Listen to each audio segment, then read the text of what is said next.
le secret du cerveau supérieur d'Ari Campin comme nous le savons, car libéré, de ma chair je verrai est là. En effet, lorsque l'organe sexuel de l'homme est excité, il incite le cerveau à produire une goutte de semence, et de la même façon le cerveau supérieur d'Ari Campin fut excité grâce à la yésode d'Ari Campin. En vérité, ce ne fut pas la force du cerveau supérieur elle-même qui descendit jusqu'à Abba et Ima, car son degré était extrêmement élevé, mais c'est toute la partie révélée du cerveau d'Ari Campin se trouvant dans sa barbe comme cela a été expliqué en son temps, car il a été expliqué qu'elle contient deux mazalotes le 8e et le 13e, et c'est le mâle et la femelle. À partir du 8e qui est le mâle la force fut prodiguée à Abba, et à partir du 13e qui est la femelle la force fut prodiguée à Ima. C'est pourquoi ce cerveau supérieur prodigue grâce à la date se trouvant en lui, c'est-à-dire le 8e mazal se trouvant au-dessus du 13e. Ensuite, Abba et Ima prirent la goutte et la firent descendre par le secret des cerveaux vers leurs enfants Zahir Ampin et Noukba. Il se trouve qu'en se revêtant d'Abba et Ima le mazal dont nous venons de parler fut excité,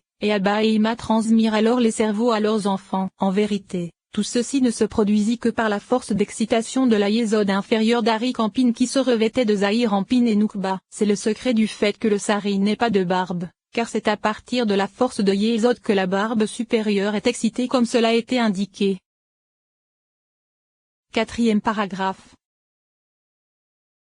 Ainsi, grâce à cette seconde grossesse Zahir Ampin et Noukba grandirent davantage. En effet, lors de l'allaitement il ne correspondait qu'aux 6 extrémités, et en vérité les cerveaux se trouvaient en lui en potentialité et non en réalité comme cela a été indiqué. Mais ensuite, son corps se propagea par la force de ces cerveaux qui étaient des cerveaux complets, et il fut apte à engendrer. En vérité, il nous faut maintenant expliquer de nombreux aspects car ces cerveaux, chez l'homme, lui viennent à l'intérieur de l'image de Tebuna comme nous le savons. Il se trouve que le premier aspect correspond aux cerveaux eux-mêmes, le second c'est l'image de Tebuna qui revêt les cerveaux, le troisième aspect celui de Zahir Ampin lui-même duquel se revêt l'image de Tebuna dans laquelle se trouvent les cerveaux, le quatrième c'est l'aspect des Netza, Od et Yesod d'Ari Campin qui se revêtent des cerveaux eux-mêmes et deviennent la Neshama intérieure de tous les aspects que nous venons de mentionner. Ainsi, il existe 4 aspects, et chacun d'eux est intérieur. Outre les lumières environnantes de Zahir Ampin, nous allons d'abord expliquer les cerveaux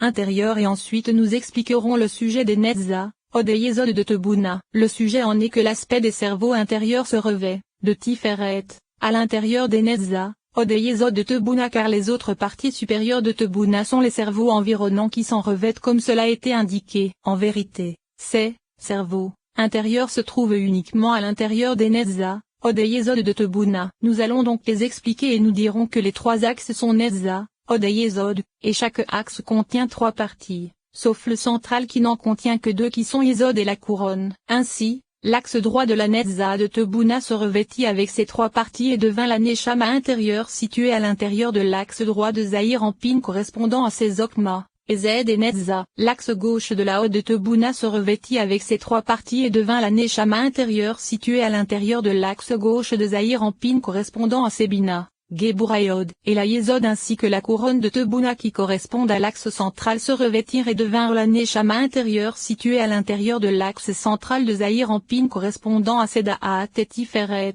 jusqu'au torse uniquement comme cela a été expliqué ailleurs. Il se trouve que l'aspect le plus inférieur où descendit Tebuna pour se revêtir c'est la Od de Zahir Ampin, car son vêtement n'arrive pas jusqu'à la Yesod de Zahir Ampin. Ceci constitue le secret de ce qu'il est dit dans le Zohar et dans les Tikkunim, c'est-à-dire que la propagation d'Ima Illa va jusqu'à Od. Nous allons maintenant expliquer le sujet de Zahir Ampin lui-même et la façon dont il se propagea et grandit. En effet, lors de l'allaitement la totalité de sa taille ne correspondait qu'aux 6 extrémités Ezed, Gebura, Tiferet, Netza, Od et Yesod. Et lorsque les Netza, Od et Yesod de Tebuna s'en revêtirent, il se trouve que la taille de la moitié de Tebuna correspondant à Netza, Od et Yesod était aussi grande que Zahir Ampin qui était Ezed, Gebura, Tiferet, Netza, Od et Yesod, et elles pénétrèrent à l'intérieur de Zahir Ampin. Ainsi, lorsque la Netza de Tebuna se présenta pour se revêtir des Ezed et Netza de Zahir Ampin, comme elle contenait 3 parties il fallut que les Ezed et Netza de Zahir Ampin se divisent en 3 aspects,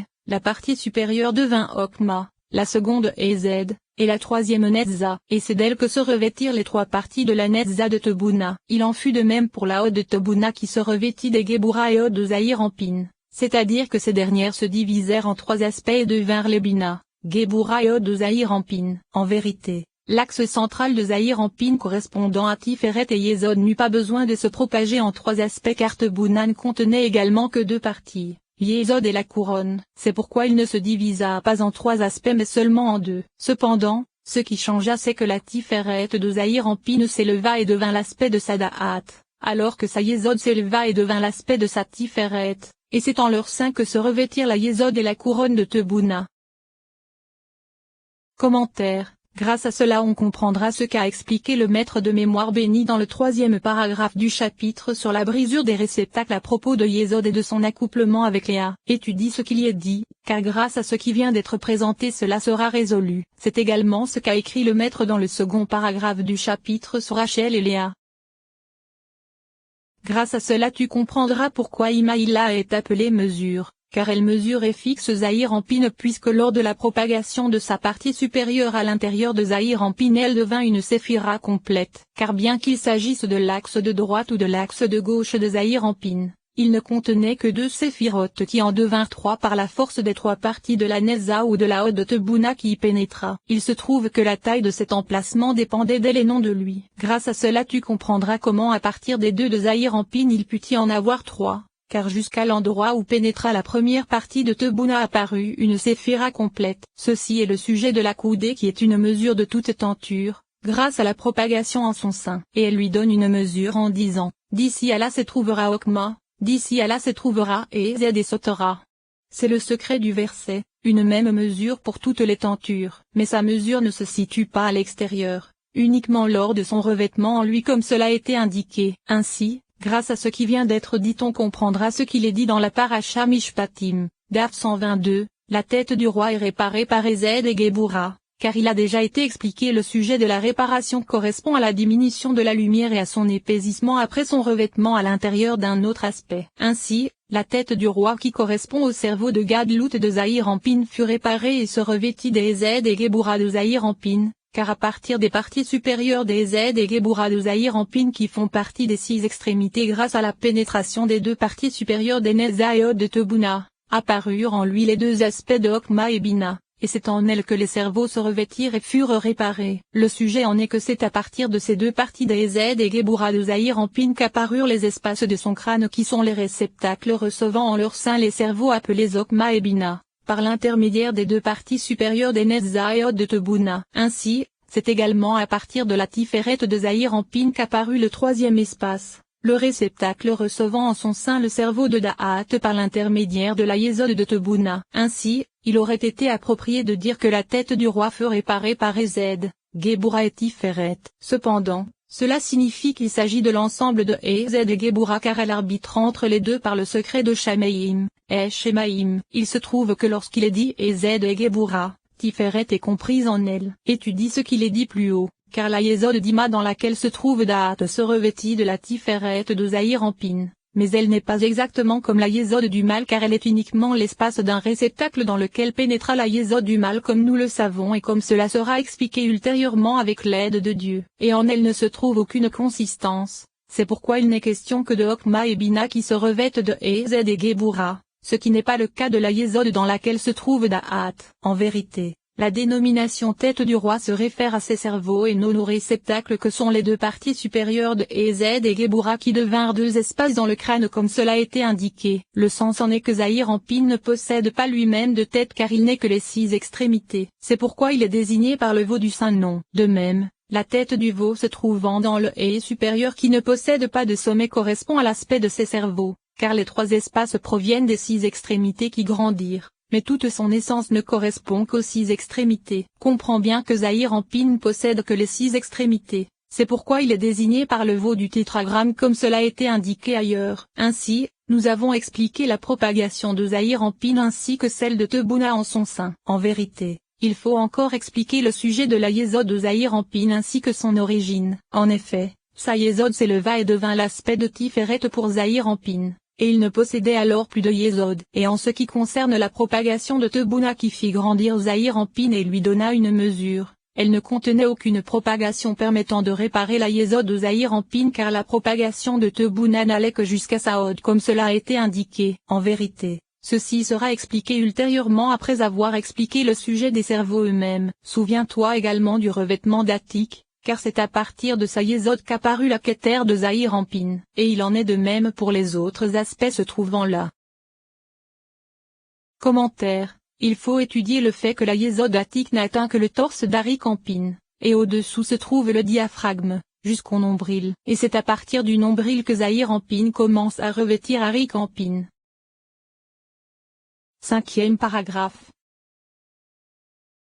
Nous allons maintenant expliquer le sujet d'Arik-Anpin qui devint une neshama intérieure pour tous les aspects dont nous avons parlé, ainsi que la façon dont grâce à sa force il fit grandir Zahir-Anpin en 9 séphiroth. Ceci est semblable à ce que nous avons expliqué plus haut à propos de 3 aspects de Zahir-Anpin au moment de la grossesse, et nous allons expliquer ici le 3e de ces aspects. En effet, il a été dit que les 2 parties supérieures des Nezaïod d'Arik-Anpin restèrent en haut, dans le torse d'Abba et Ima, par le secret des seins remplis de lait, et qu'ils y restent toujours car les seins ne disparaissent ni ne se renouvellent mais sont fixes.